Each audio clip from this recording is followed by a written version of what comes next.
तो चुपचाप आ जाता है और हमें बहुत ज़्यादा नुकसान पहुंचाता है। तो पता चला किसके बारे में बात कर रहे हैं? तो बात करेंगे हीट वेव के बारे में, कि जब रास्ते पे लोग दिखना बंद हो जाए, फैन भी काम करना बंद कर दे और टेम्परेचर 44 डिग्री से ऊपर चला जाए, तो समझ लेना चाहिए कि हीट वेव आ चुका है। ये गर्मी और हीट वेव को हम रोक नहीं सकते, लेकिन इससे बच ज़रूर सकते हैं।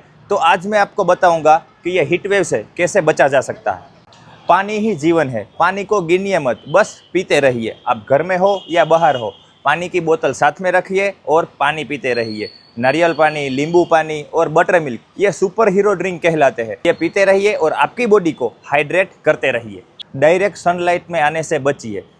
सुबह 12 बजे से दोपहर 4 बजे तक अगर इम्पोर्टेंट काम हो तो ही बाहर निकलिए। बाहर निकल रहे हो तो सन ग्लासेस, कैप और सनस्क्रीन को अप्लाई करके ही बाहर निकलिए। हीट वेव बच्चों और ओल्ड एज लोगों को बहुत ज़्यादा इफेक्ट करता है, तो अपने ख्याल के साथ साथ दूसरों का भी ख्याल रखिए।